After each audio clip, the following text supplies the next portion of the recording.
चेतना की यात्रा दरअसल शुरू ही वहाँ से होती है जहाँ से आपके आवरण जो हुए हैं, जो आच्छादित आवरण हैं, जो ये मायामल का जो संसार है, उनकी परतें जब हटनी शुरू हो जाती हैं।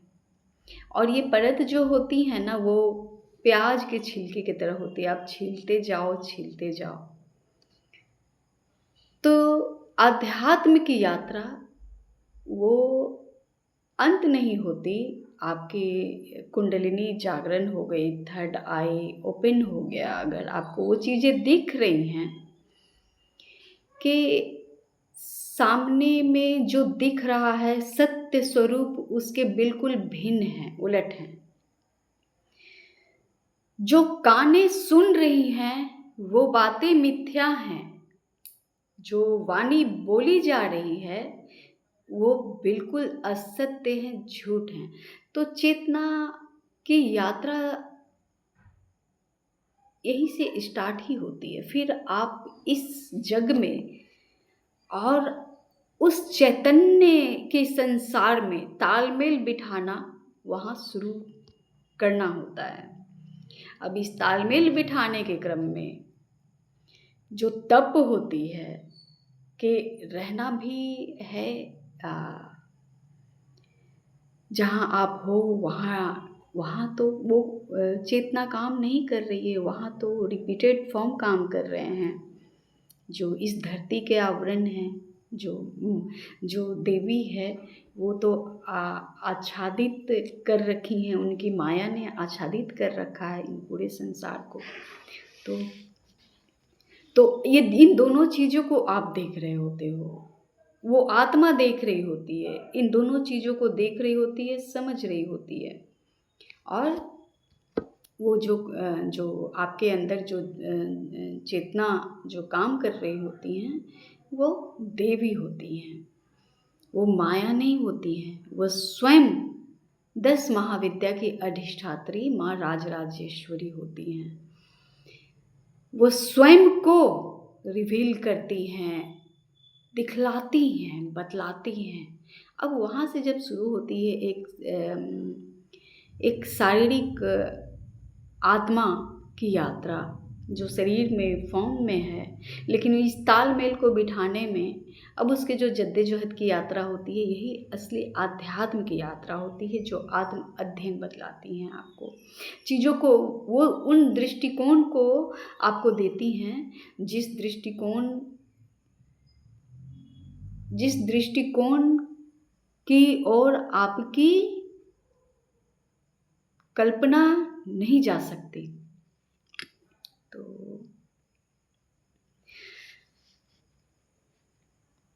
अब माया, प्रकृति के आवरण, चेतना की यात्रा शुरू होती है जो आवरण विहीन होती दिखनी शुरू होती है। जब सत्य नग्न खड़ा हो तो आप झूठ को सहमत नहीं कर सकते। सत्य, परम सत्य भैरव के प्रकार हैं, 11 रुद्र हैं हमारे और भैरव के प्रकार हैं सभी। तो जो ये आवरण होती है ना, ये जो परतें होती हैं, जो इस धरती के ग्रेविटेशनल फोर्स गुरुत्वाकर्षण में आने के बाद, इस धरती में टच जन्म लेने के बाद जो एक परत चढ़ती चली जाती हैं, आप किसी के संबंधी हो जाते हो, बच्चे हो जाते हो, किसी के पिता के नाम, आप पिता के नाम से जाने जाते हो, माँ के नाम से जाने जाते हो, उसके बाद पत्नी या पति के नाम से जाने जाते हो।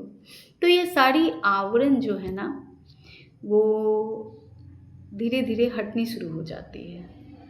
जैसे एक बार बहुत अच्छी उदाहरण, एक बार जब महाभारत के कुरुक्षेत्र में जब अर्जुन के पुत्र अभिमन्यु की मृत्यु हो जाती है, अर्जुन बहुत व्याकुल और सखा उनके कृष्ण जो मित्र भी हैं, उनके गुरु भी हैं, ईश्वर भी हैं, परमेश्वर भी हैं, तो वैसे सखा। तो वो बहुत व्याकुलता में उससे युद्ध नहीं की जा रही थी। वो वो सारी चीज़ों को छोड़ देता है, फिर से अपने हथियार को छोड़ देता है कि मुझसे युद्ध जिस चीज़ के लिए, जिस अपनों के लिए, जिस अपने साम्राज्य के लिए, अपने पुत्र के लिए, अपने लिए, उसे सत्य को स्थापित करने के लिए युद्ध हो जा रहे, तो उसमें मेरा पुत्र जब चला गया, तो फिर इस युद्ध का क्या फ़ायदा है? और फिर से एक बार निराशा के घोर गर्त में अर्जुन विषादग्रस्त बिल्कुल। तो कृष्ण बोले ठीक है चलो, तो उनको ले गए जहाँ अभिमन्यु थे, स्वर्ग में, और उनसे मिलवाया। तो अभिमन्यु ने कहा कौन पुत्र? अर्जुन ने कहा कि मैं तुम्हारा इंतजार कर रहा हूँ पुत्र, चलो मेरे साथ। तो अभिमन्यु ने कहा कौन पुत्र, कैसे पुत्र? कितने बार मैंने तुम्हारे पिता के रूप में जन्म लिया, और इस एक जीवन में मैं आपका पुत्र बना, तो फिर ये कैसा संबंध? तो अर्जुन का भ्रम फिर से एक बार टूटता है, और वो फिर से वापस आते हैं, अपनी चेतना में लौटते हैं, और फिर से युद्ध के लिए तैयार हो जाते हैं। तो उसी प्रकार ये महाभारत, एक ये गीता जो मिली है ना हमें, ये जो जितने महाभारत के जो युद्ध हुए हैं, वो सारे जो हैं वो हम लोगों को एक ज्ञान के रूप में बहुत सशक्त माध्यम मिला है कि उनके थ्रू आप अपने क्लियरिटी को प्राप्त कर सकते हैं। क्योंकि जब शिव चैतन्य जब चेतना में उतरते हैं, यानी जब वो शक्ति से मिलने नीचे आते हैं, और शक्ति जो नीचे की होती हैं मूलाधार में सोई हुई सुषुप्त अवस्था में, वो ऊपर अपने शिव से मिलने जाती हैं, यानी चेतना अपने चैतन्य से मिलने जाती हैं, और चैतन्य जो है वो अपने चेतना से मिलने के लिए नीचे आते हैं। तो ये प्रक्रिया जो है वो आपके भीतर हो रही होती है, जिसे कुंडलिनी जागरण कहते हैं, और शिव और शक्ति का मिलन कहते हैं, जो शिवरात्रि के रूप में मनाई जाती हैं। वो साधकों के लिए अलग होती हैं, वो चेतना की रात होती हैं। उन्हें मिल गए, उनके वो चेतना जो है अपने चैतन्य से मिल गई। तो जैसा आवरण होता है, एक दिखने वाली चीज होती है, दूसरी उस दिखने वाली दृष्टा के पीछे एक हम देख रहे हैं उन चीजों को होते हुए, एक वो दृश्यमान होता है, और दूसरी अदृश्य चीज होती है। यानी लोग फल को देखते हैं, है ना, फल को देखते हैं, अपने पौधों में लगाए गए फल को देखते हैं, और अंतर यही होता है कि वो जब चेतना जागृत होती है एक साधक के अंतरात्मा में, तो वो, यानी मैं जड़ को देख पा रही थी, कि पूर्व में जड़ में ही मट्ठा डाली गई है, जिसके कारण ये फल जो है वो बिल्कुल फले फूले नहीं है। ये गुरु की दृष्टि है, गुरु से कुछ भी छिपा नहीं रह सकता, इसलिए कही जाती हैं कि गुरु की दृष्टि जो है, जहाँ न जाए रवि वहाँ जाए कवि, जहाँ सूर्य की रोशनी नहीं जा सकती, प्रवेश नहीं कर सकती, वहाँ भी जो अपने अदृश्य दृष्टि से देख पा रहे हैं, जो ये इन चर्म चक्षुओं से नहीं, अपने अंतरात्मा की दृष्टि से देख पा रहे हैं, वहाँ उनका वर्णन किया जा सकता है, जरूर सीमित भाषा में, क्योंकि उनकी वर्णन की नहीं जा सकती, पूरी तरह सत्य बतलाई नहीं जा सकती, क्योंकि सत्य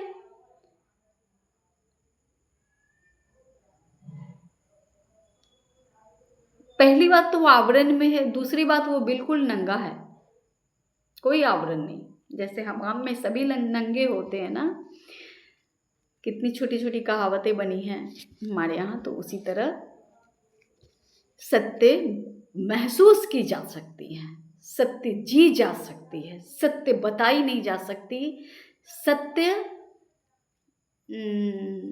जी जाती है, महसूस की जाती हैं। तो और ये कमाल की बात है कि मेरी ही जीवन मृत्यु कारण निवारण पर सिर्फ मेरी ही दृष्टि पड़ रही है, क्योंकि बाहर तो रिपीटेड प्रोग्राम चल रही है। अब ये जो चेतना की यात्रा है, ये उसकी बात हो रही है। अब ये जो मृत्यु हो रही है पल पल, अब जो जैसे जैसे आपके मनस शरीर की मृत्यु होती है, और जैसे जैसे आपको ये आवरण, ये शरीर उस चीज को डील कर रहा है, तो इस बार बार मृत्यु, बार बार जीवन को सिर्फ मैं ही महसूस कर रही हूँ। और बाहर तो रिपीटेड प्रोग्राम चल रहा है। जो भी सॉफ्टवेयर डाला गया था, जो पूर्व में सॉफ्टवेयर डाले गए हैं जहाँ जिस धरती पे आवरण को, वो कंप्यूटर बस उतनी ही प्रोग्राम्ड हुई है और वो उतने ही प्रोग्राम को दे रहा है सामने। और यहाँ स्वयं का कनेक्शन स्व से है, यानी परमात्मा से आत्मा की कनेक्शन है।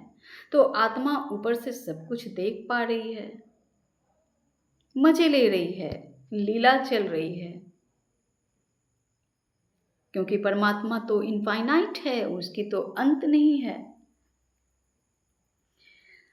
अब गुरु की परीक्षा है कि तुम मेरी आवाज सुन रहे हो या भीड़ की। अब ये अंतरात्मा में आपसे लगातार लगातार प्रश्न किए जा रहे हैं कि तुम मेरी आवाज सुन रही हो या भीड़ की। देखिए दोस्तों, ये भी जनरल में है। अगर खुद को चीजों को अंजाम देना है, अपने जीवन के प्रोग्राम को, जब आप अचेत अवस्था में हैं उसकी बातें नहीं हो रही हैं, जब आप चेतना की अवस्था में हैं अब उनकी बातें हो रही हैं कि अगर आप खुद को चीजों को अंजाम देना है, चीजों का तात्पर्य ये है कि आप जहां से हो और आप को जब सत्य पता चल रहा है, नग्न सत्य, कि कोई संबंध कुछ भी, वो जो आप हो वो सिर्फ आप जान रहे हो, आप समझ रहे हो, ये आपकी अनुभूति है, ये आपकी अपनी अनुभूति है। तो जब अंजाम देना होता है ना, तो वो चाहे किसी स्तर का हो सकता है, सूक्ष्म से किसी स्तर का हो सकता है, घरेलू हो सकता है, आपके ऑफिस में, आपके घर में, आपके निजी अपने अंतरात्मा में चल रही द्वंद्व हो सकती है, कुछ भी हो सकता है। तो उसके ना उस यात्रा में, उस चेतना की यात्रा में सूक्ष्म से सूक्ष्म स्तर पर ले जाई जाती हैं, सूक्ष्म से सूक्ष्म स्तर पर जाना होता है। और उस सूक्ष्म स्तर तक पहुंचने के लिए खुद सूक्ष्म होकर शून्य हो जाना होता है। मतलब अब यहाँ के अस्तित्व से आप बिल्कुल गौण हो गए, आपके अस्तित्व खत्म की भी जा रही हैं और आप अपने खुद के अंदर से भी अपने जो आवरण वाली अस्तित्व उसे खत्म कर रहे हो लगातार। लेकिन और उस सूक्ष्म स्तर तक पहुंचने के लिए खुद सूक्ष्म होकर सूक्ष्म हो जाना होता है। मतलब खुद को शून्यता तक लाने के लिए स्वयं को पूर्णतः समाप्त कर देना। यहाँ मैं की भावना खत्म हो जाती है, यहाँ मैं से आपका कनेक्शन टूट जाता है, इस शरीर से, इस संबंध से, इस मैट्रिक्स से, जो भी सीखा समझा कि पता नहीं कितने पूर्व जन्म से चल रही मेरी आत्मा वहन करती आ रही है, उन सभी चीज़ों को समाप्त कर देना होता है, समाप्त हो जाती है। इसलिए शायद कुछ लोगों को उस सूक्ष्म जगत के राजा या पिता के राज्य के नियम समझ में आते हैं। जो उस राज्य में पहुंचता है उसे वही राज्य के नियम अनुकूल लगते हैं। यानी संतों को आप देख लो, अब संतों को कुछ नहीं चाहिए, वो आशीर्वाद देते हैं, वो जो चाहे उनसे प्राप्त की जा सकती है, लेकिन उन्हें कुछ नहीं चाहिए। उन्हें वही अपने एक पात्र जो भोजन के हो, एक दो वस्त्र जो वो बदल सके। बहुत संत तो बिल्कुल वस्त्रों का भी त्याग कर देते हैं। नागा साधु हमारे वस्त्रों का भी त्याग कर दिए, चूंकि ये संसार है वो जानते हैं, तो एक लंगोट बांध कर रहते हैं, वो भी पूरी तरह से नंगे रहते हैं। तो वस्त्र की जरूरत भी खत्म हो जाती है। जो उन सत्ता को जान लेता है, क्योंकि जो महादेव का शिष्य होता है ना, वो उसे किसी चीज की जरूरत ही नहीं होती है। वो वो वो बिल्कुल नग्न सत्य की तरह है। वस्त्र हमने पहनाए हैं, ओढ़ाए हैं, क्योंकि शक्ति माता उनके साथ है ना, और वो उन्होंने शक्ति को आत्मसात किया, इस संसार को भी उन्होंने आत्मसात किया है, तभी उन्होंने शक्ति को आत्मसात किया है, और शक्ति के गुरु भी बने हैं, और कितनी चीजों में शक्ति को साधे हैं, उन्होंने वो ग्रहण किए हैं उन चीजों को। सिर्फ गुरु नहीं है वो शक्ति को वहन करने वाले अर्धांग भी हैं, अपने आधे स्वरूप को उनको दे देने वाले भी हैं। वो उनको माता के रूप में भी पूजते हैं, देखते हैं, वो उनसे भिक्षाटन भी करते हैं, भिक्षा भी मांगते हैं कि तुम अन्नपूर्णा हो, मुझे भी भिक्षा दो ताकि मैं अपने बच्चों का पालन पोषण कर सकूं। तो वो जब उनके नियम अनुकूल लगने लगते, जब उनके नियम के इसमें जब आपकी सूक्ष्म शरीर, जबकि आपकी आत्मा, जब उनका स्वरूप के दर्शन हो जाते हैं, स्वरूप का दर्शन मतलब एक एक अंग के श्रृंगार को, स्वरूप का दर्शन, उनके सारे जन्म आजन्मे क्यों हैं, उनका जन्म का कारण क्या है, वो कैसे अवधूत कहे जाते हैं, वो भस्म का जो श्रृंगार करते हैं वो क्या है भस्म, वो भस्म जो है वो चिता की राख है। कैसी चिता की राख? जो तपी हो, उन तपियों के चिता की राख को वो अपने बदन में मलते हैं, अपने शरीर में मलते हैं, उन्हीं से वो त्रिपुंड करते हैं।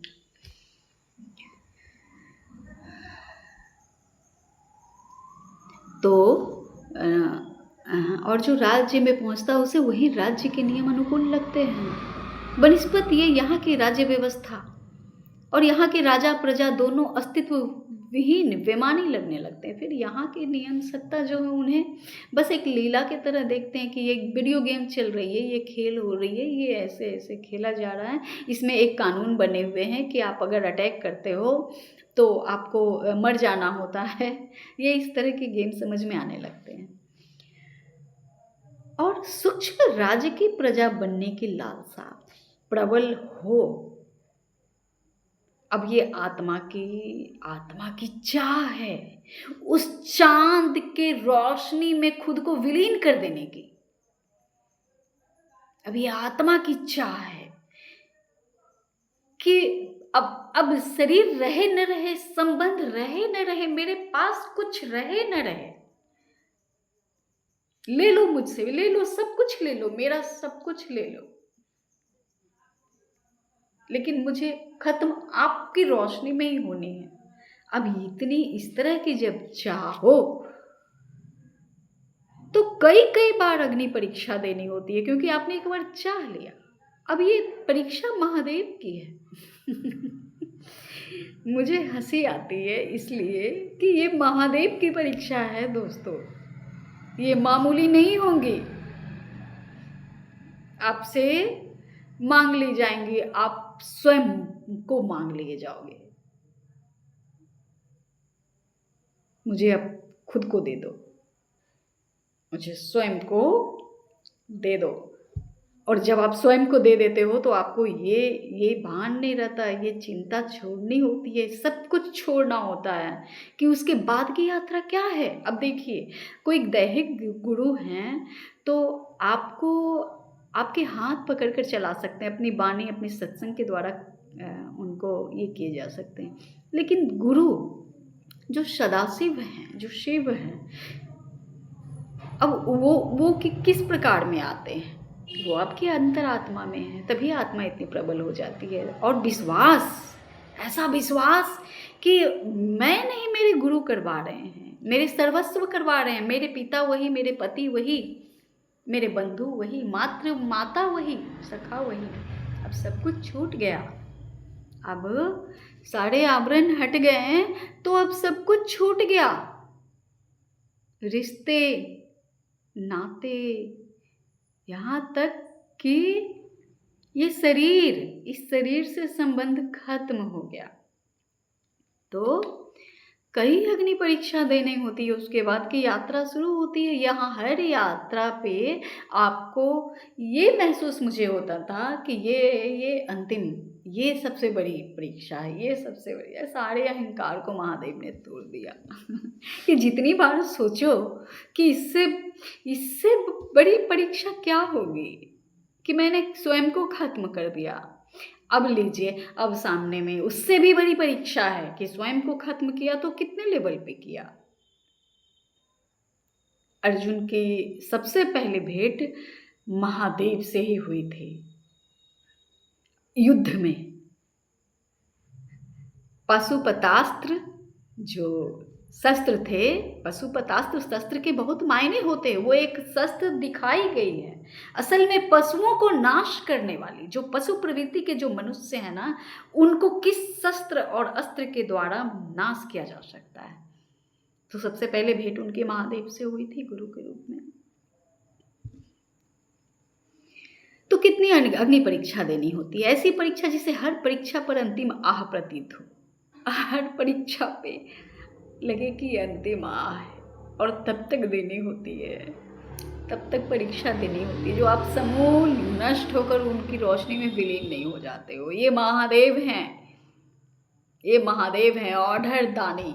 जब प्रसन्न हो तो अपनी सबसे प्रिय चीज वैराग्य को दे देते हैं, सबसे प्रिय चीज गले में लपेटे हुए नाग को दे देते हैं, यानी कुंडलिनी की प्रतीक उनको देते हैं। उनके पास देने को यही है, वो सबसे बड़ी चीज़ दे देते हैं। कहते हैं ना कि वो उनके पास कुछ नहीं है देने के लिए, सच में उनके पास कुछ नहीं है देने के लिए, लेकिन वो जब प्रसन्न होते हैं तो अपनी सबसे प्रिय वस्तु देते हैं, अपने प्रिय पात्र को। जैसे पाशुपतास्त्र अर्जुन को दिया, तो वो योद्धा थे तो उस लेवल पे दिया उन्हें। अब जो हृदय से उनको समर्पित होकर आप सर्वस्व अपना मान रहा हो, तो उसे अपने नाग कुंडलिनी दे देते हैं, अपनी शक्ति दे देते हैं। भस्म बतलाते हैं कि भस्म होता क्या है, वो बतलाते हैं कि विष को कंठाहार करने के मतलब क्या होते हैं। आप कैसे स्वयं कभी न मरने वाली आत्मा अजर अमर बन सकते हो उस विष को धारण करने के बाद। लेकिन उस विष को धारण करके संवहन करने की आत्मा में शक्ति होनी चाहिए। निश्चित रूप से मेरे में नहीं है, बिल्कुल नहीं है। वो तो जो भी देन है उनकी देन है, जो भी करवाया उन्होंने करवाया। यहाँ बहुत गलत होगा कि मैं आज इस वक्त यहाँ भी अपनी क्रेडिट कुछ भी लूँ, ये नहीं। जब वो चाहते हैं, उनके चाहे बिना आप उस यात्रा पे चल ही नहीं सकते हो ना, आप महादेव की आराधना कर ही नहीं सकते हो। मैं नहीं जानती थी महादेव, मैं जानती थी कि महादेव, बचपन से मैं माता की पुजारी थी एक्चुअली। पहले दुर्गा माता, उसके बाद काली माता, उसके बाद माता बगलामुखी, उसके बाद दसों महाविद्या। मैं माता की पुजारी थी। मैं महादेव को जानती थी कि उनके पति हैं, नाग लपेटते हैं, ये बस मेरा इंटरेस्ट नहीं था। लेकिन उनकी चाहत हुई, माता ने मुझे उन तक पहुंचाया। माता किसे पहुंचाती हैं, कैसे साधकों को पहुंचाती हैं? जिनका बच्चा माँ आवाज कर रही होती है कि मेरा सबसे सीधा बच्चा, सबसे प्योर बच्चा, जो बहुत कर्मठ है, जो बहुत कुछ इसके पास है, सब बहुतों को बांटने के लिए, देने के लिए, प्रेम ही प्रेम है, कर्मठता ही कर्मठता है, आत्मा में वो उजास है। तो वो वॉच कर रही होती है कि भले ही इसे समझ में नहीं आ रहा है कि इसे, लेकिन वो जानती है कि इसे कब भूख लगेगी। वो अपने मन से उसे टाइम देती हैं। वो अपने बच्चों को अपनी गोद में लेके रखती हैं, और जितने चिल्लाने वाले बच्चे होते हैं ना, उनको दे दे के शांत करवा देती हैं। जितने मांगने वाले बच्चे होते हैं, मुझे ये दे दो, मुझे वो दे दो, माता दे दो, भगवान से कभी कुछ मांगना मत दोस्तों, ईश्वर से मांगना मत। मांगना ही हो ना तो अपनी चेतना को मांगना, अपने अमूल्य स्वरूप मेरे दर्शन करवाओ। मेरी क्या यात्रा है, मैंने क्यों जन्म लिया, मेरा पर्पस क्या है, ये इन चीज़ों को मांगो,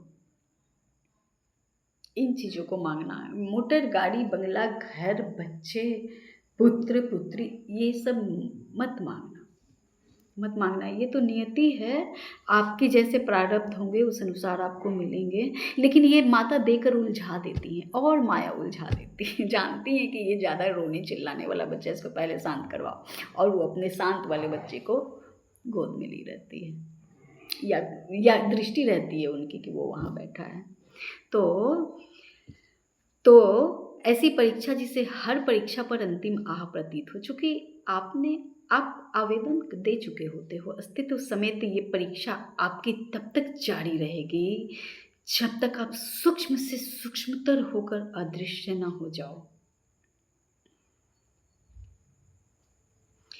ये परीक्षा तब तक जारी रहेगी आपकी, जब तक आपको इस बीच सिद्धियाँ मिलेंगी। अष्ट सिद्धि नवनिधि के दाता वीर बजरंगबली, सारे देवताओं से भेंट होंगी, सारे माता से भेंट होंगी, नारायण नारद मुनि ब्रह्मा विष्णु महेश। पहले आप ब्रह्मा को ही तो पहले आप जानोगे, उसके बाद विष्णु पालन करता, फिर उनके साथ मिलकर उन आराध्य की जो विनाश के देवता हैं शिव, जो लेकिन देवों के देव महादेव हैं, जो सारी शक्तियों के पुंज हैं। तो जब तक आप बिल्कुल ख़त्म नहीं हो जाते ना, अदृश्य नहीं हो जाते, यहाँ रहते हुए भी ये मेरे द्वारा की जा रही कार्य है, मैं इसमें नहीं हूँ। अब मेरी जो इंटरेस्ट है वो बताने में, लोगों को करने में, अब ये अपना कर्तव्य समझ कर कि जब तक इस शरीर में श्वासें हैं तब तक मुझे उन्हीं के सत्ता के कार्य करने हैं, उनकी आज्ञा का पालन करना है। इस कर्तव्य को समझकर ये की जा रही हैं। अब दैनिक दिनचर्या चल रही हैं, सभी कुछ अपने हाथों से करना होता है। बहुत प्यारी प्यारी 2 बच्चियां हैं मेरे पास आती हैं, जो मेरे कामों में हाथ बटा देती हैं, जिनको इनाम पगार के स्वरूप में कुछ मिल जाता है, खुश हो जाती हैं। उनके परिवार की ज़रूरत होती है, बस इस तरीके से मेरी मदद हो जाती है, और बाकी सारा काम ऐसे ही पड़ा हुआ है, ऐसा होने को है।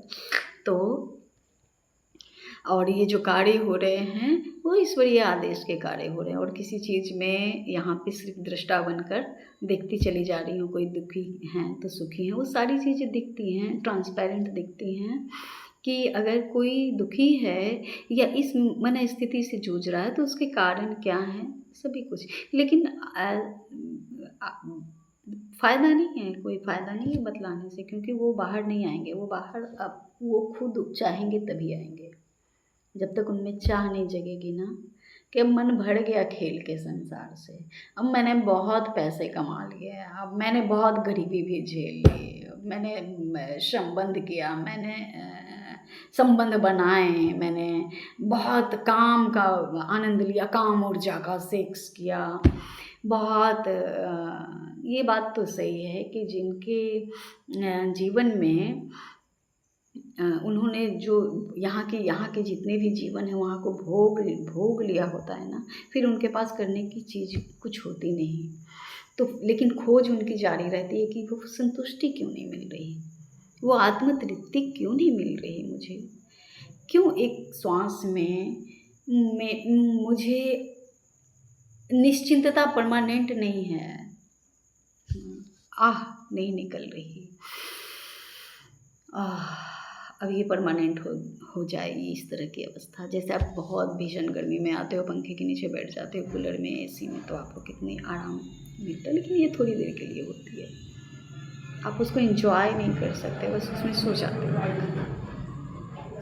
लेकिन ये तो चेतना की यात्रा है, चैतन्य होकर आप अपनी चेतना को देख रहे होते हो कि ये क्या क्या कर रही हैं, कैसे सोच रही हैं, क्या कर रही हैं, तो दृष्टा हो जाते हो। तो जब तक आप सूक्ष्म से सूक्ष्मतर होकर अदृश्य नहीं हो जाते, तब तक चूँकि परीक्षा कठिन कह देने पे घबराने की ज़रूरत नहीं है। ये तो यात्रा ऐसी होती है कि इतनी आनंद, परमानंद में रहकर आप बड़ी से बड़ी प्रॉब्लम्स को सॉल्यूट करते जाते हो, डील होती जाती है। कितनी भी बड़ी सामने नेगेटिव शक्ति हो, उलझी हुई मेंटलिटी हो, आपका सामना पड़ रहा हो, आप मतलब कि बेफिजूल के उसमें उलझते ही नहीं, चाहे वो किसी भी रूप में आए सामने में। तो आध्यात्म की यात्रा और ईश्वर क्यों कहे गए, क्यों उनकी पूजा होती है महादेव की, या जिनको आप मानते हो उनके ईश्वरत्व के गुण के कारण उनकी पूजा होती है। और जो शक्ति होती हैं वो उनके गुण के कारण होती हैं। प्रत्येक स्त्री में वो शक्ति नहीं होती जो उनके गुण के कारण उनकी पूजा देवी कही जाती है। उसी प्रकार शक्ति गुण के, वो कहीं नहीं लिखी हुई कि एक देवी आई और ऐसे ऐसे आकर उन्होंने किया, वो उनके गुण क्या थे। अब ये सती से लेकर 10 महाविद्या और उसके बाद माँ पार्वती होकर वामांगी हो प्रतिष्ठित होना, अब इनकी जो यात्रा थी, उन यात्रा के उनके गुण क्या थे, अब उनकी पूजा होती है। ईश्वर की इस प्रकार से पूजा की जाती है, न कि जैसे हमें बतलाया गया, समझाया गया सभी के द्वारा कि एक सामाजिक व्यवस्था को कायम रखने के लिए, ताकि सब इसी में उलझे रहें, मूल स्वरूप से इनका कभी दर्शन ना हो, कभी भेंट ना हो। तो आप ऐसे ये मन्नत मांगो, दिए जलाओ, ठीक है, आप दिए जला रहे हो, आप कारण भी समझना चाहो ना कि मैं क्यों दिए जला रहा हूँ। प्रश्न लाओ अपने मन में कि आखिर किस प्रकार ईश्वर हैं। क्या कभी इंद्र जो हैं वो अपने इंद्र पद पे, वो एक पद का नाम है इंद्र, उस पे कितने इंद्र आए और कितने गए, और ब्रह्मा एक पद का नाम है, क्रिएट करने वाले।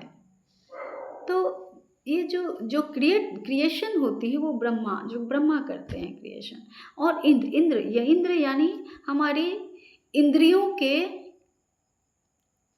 को भी जो वश में कर ले, जो साधक इंद्र की गद्दी को भी ठुकरा दे। यानी आपकी इंद्रियां आप कैसे संतुष्ट होती है,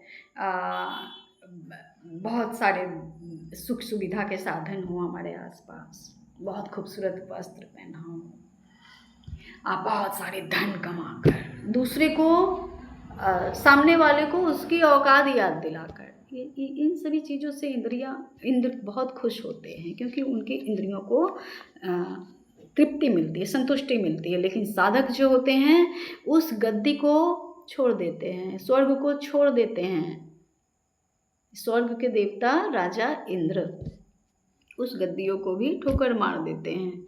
सिद्धियां भी उनको नहीं चाहिए होती हैं, पूजाने का कोई शौक नहीं होता है। क्या फायदा, लोग थोड़ी समझेंगे। इंसान के स्वरूप में अगर देव भी आपके सामने आ जाए ना, तो आप नहीं पहचानोगे कि इनमें देवत्व का गुण है। आप उनमें भी 1000 कमियां निकालोगे। ऐसा होता रहा है होता रहा है ऐसा। तो फिर अब वो ईश्वर ऐसे है ही नहीं जो एक कृष्ण हुए, जो उन्होंने खुद कहा कि हाँ मैं ही ईश्वर हूँ।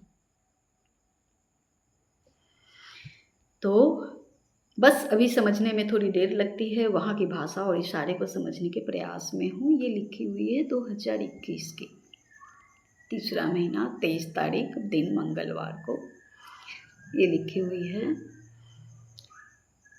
तो यात्रा चालू है, यात्रा चल रही है, ये अनंत है, क्योंकि अनंत की यात्रा है, इसके कहीं भी पड़ाव नहीं है, बस यात्रा ही यात्रा है, लेकिन मंजिल एक ही है। तो इस चेतना की यात्रा में आप सभी की सहभागिता के लिए धन्यवाद। ओम नमः शिवाय।